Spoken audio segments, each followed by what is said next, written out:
एक गांव के किनारे एक छोटा सा आंगन था।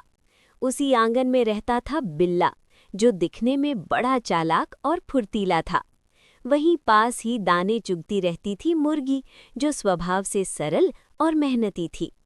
बिल्ला अक्सर मुर्गी को देखकर मन ही मन सोचता, अगर किसी दिन मौका मिला तो इसे डरा कर भाग लूंगा। एक दिन सुबह सुबह मुर्गी आंगन में दाने चुग रही थी। तभी अचानक तेज हवा चली और आंगन का दरवाज़ा जोर से बंद हो गया। मुर्गी डर गई और पंख फड़फड़ाने लगी। उसकी आवाज़ सुनकर बिल्ला पास आ गया।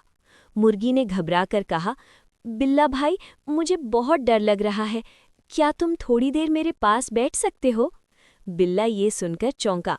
उसे लगा ये तो अच्छा मौका है, लेकिन मुर्गी की आंखों में डर देखकर उसका दिल पिघल गया। वो बोला, डरो मत, मैं यहीं हूँ। बिल्ला मुर्गी के पास बैठ गया और उसे शांत करने लगा। तभी आंगन में एक लोमड़ी आ पहुंची। उसने मुर्गी को देखा और झपटने ही वाली थी कि बिल्ला बीच में कूद पड़ा। उसने फुर्ती से लोमड़ी को डराकर भगा दिया।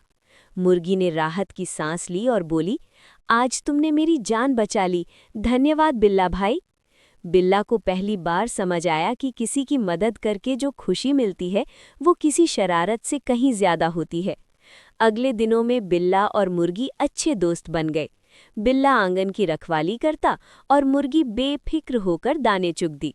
एक दिन गांव के बच्चे आंगन में खेलने आए। उन्होंने देखा कि बिल्ला और मुर्गी साथ साथ बैठे हैं। बच्चे हैरान होकर बोले, देखो, दोस्ती हो तो ऐसी। उस दिन से बिल्ला ने शरारत छोड़ दी और सबके साथ प्यार से रहने लगा।